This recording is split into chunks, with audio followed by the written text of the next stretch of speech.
another edition of Canada's TechNOW television, to our episodes featuring our Public Safety Broadband Network and recognized experts talking about the impacts to Canada for such a network. My guest today, I'm pleased to present, is Pierre Poirier, Executive Director of the Paramedic Association of Canada. Welcome to the show, Pierre. Why don't we begin with a short introduction of yourself and your experience? Thank you, Kevin. Pleasure to be here this afternoon. Just a couple of items. I'm the Executive Director of the Paramedic Association of Canada, and I've been in that role for at least a decade or so. And it's an important piece in terms of representing the profession nationally on several initiatives, including technology and broadband. The other work environment that I have is I'm also the Director or the Chief of Security and Emergency Management for the City of Ottawa. So in some ways, these two worlds come together and oftentimes, and it's a fascinating field, and I'm looking forward to discussion this afternoon.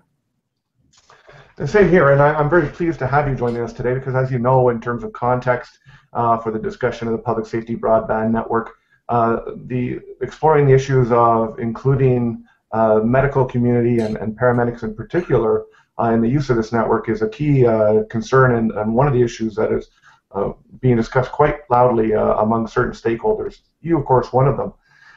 Before we get there, you were a guest at the Gala Awards, the CATAAlliance Awards last week, and we had two technology companies win in health-related categories. And we had a short conversation around the impact to paramedics in that respect. Would you mind filling in our listeners, because I found the remarks you made in that context quite interesting and relevant to the discussion we're going to have today. Yes, Kevin. I noticed at the gala there were two healthcare companies that won awards, and quite deservedly so. One was Alio and Alio Health, and the second one was Cognizant. And what I noticed was that they were linking, and I'll say that the hospital community with the out-of-hospital community, which could be the in-home community. But to me, there was a gap, is that could actually include a link through the paramedic community. And I think there's real opportunity for healthcare providers, but also healthcare technology companies to look at that space where they can link either technology or applications that they're preparing for the hospital environment with those that may be in the respite care or home care, and have the paramedic as a conduit in between those. And I think there's great opportunity there for technology companies and for the service we provide citizens. Well, of course, the Public Safety Broadband Network is going to be seen as a catalyst for the creation of a lot of new innovative technologies. And I think, clearly the smart companies will be looking at developing solutions that meet the user community's need. And in this case, we're certainly hoping to include paramedics as that user community. So in looking at priority technology areas, in other discussions we've been having, you use the word decision support a lot as an area of clear priority for paramedics in the future, and potentially an area where a potential technology solution could apply. Could you expand for the layman what you mean in terms of decision support? Thank you, Kevin. I think decision support is a fascinating area where essentially what it is increased computing power is now we're able to collate, to analyze huge amounts of data in very short periods of time and help with the decision. So in other words, it could make a recommendation. It actually could make the decision, but it's either of those two things. And two of the areas we look at, and just give you the size and scope, there might be a couple of million calls, paramedic calls across the country. How would we compute all of those calls and find good information out of that?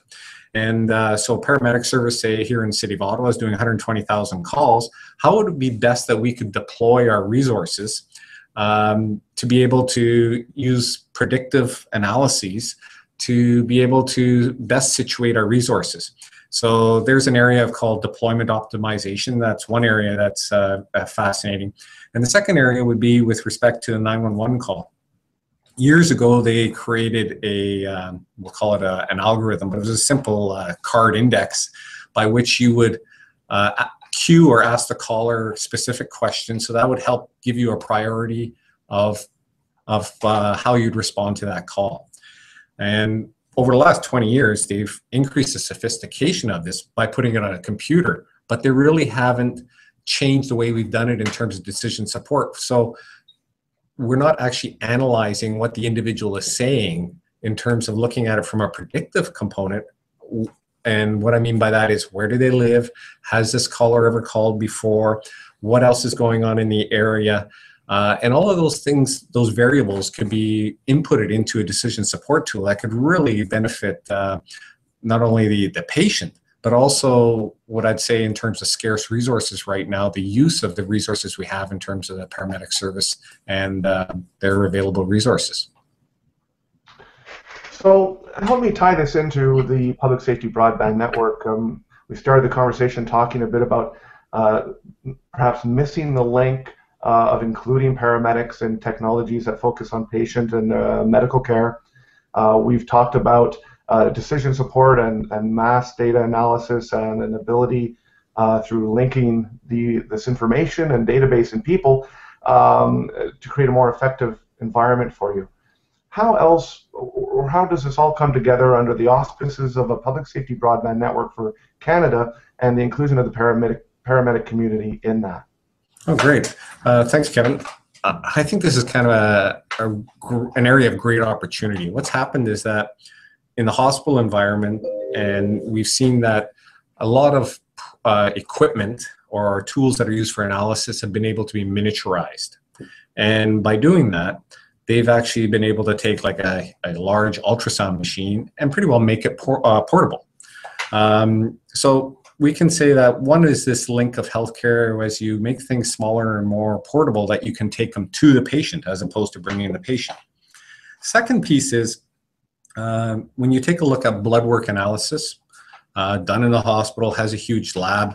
A lot of those things now have been miniaturized as well. So why can't you have the paramedic take those to the patient, do the analysis, make decisions?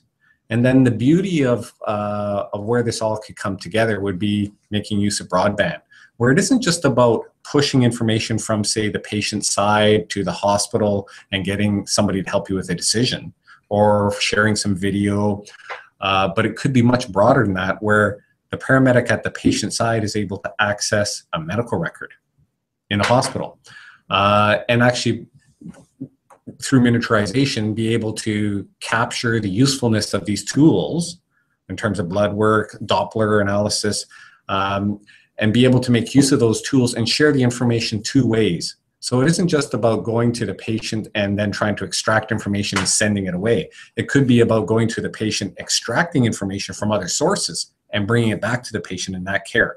And when you think about that in the big picture, wow, you're actually going to be able to say that that patient may not have a hospital. And we often hear about how expensive one day in the hospital is, one day in ICU. Well, if we can break that link and provide the care at the home, where most people would prefer to be cared for, and provide the definitive care at the home, this is a great opportunity in healthcare. It's a great use of advanced technology. Plus, it really does start to leverage this idea of broadband and the sharing of information going back and forth.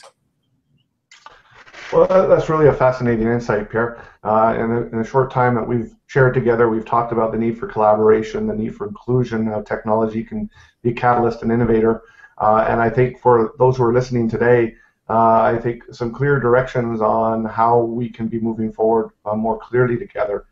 Obviously, I want to respect the time I asked of you today. I certainly like to have you back as we move this campaign forward, as we learn more about decisions taking place within the context of the Public Safety Broadband Network. Maybe as a last sort of call to action, if you will, or message, as we move forward on the campaign and start determining who should the user base for this Public Safety Broadband Network be, is there a short 1 or 2 minute elevator pitch you would make to the powers that be as to why the paramedic community is an integral part of the user base for the Public Safety Broadband Network? Good question, Kevin. Maybe if I could phrase it just a little bit different, and maybe I'm cheating here with you, but if we look at the UAVs, or UAS, and I'm not sure the appropriate acronym, that has application for public safety in the police sector. It has application for the fire community when they're doing a hazmat. also has application for the paramedic community, and we see the use of drones, or we'll say UAVs, in Europe to actually move UAVs to move a defibrillator. So when you think of this broadband, okay, we're making use of it in terms of a transportation tool for this UAV, but all of these tools may have sensors where we can make use of the transmission of the information, and then we don't have three distinct groups all with their own UAV. We could have one UAV with all of these separate tools which apply or have application for all of the public safety community. Another fascinating area where the ability to take or make use of broadband could be in something as simple as UAV, where everyone could share that bit of information for their own specific use. Fantastic opportunity there. That's a really fascinating example, one I hadn't even thought about, and clearly reason why we should have you on again, discuss that and other potential uses of this broadband network. Pierre, thank you very much for joining us today and giving us this high-level overview. Again, like I say, looking forward to having you back, and looking forward to your continued involvement in this campaign as we move forward. So thank you very much for joining me today. Yeah, and one last thing, Kevin, thanks to CATA. You've been an excellent partner, and you've been very much an advocate for the paramedic community as well. So thank you to you as well. Appreciate the opportunity to speak today.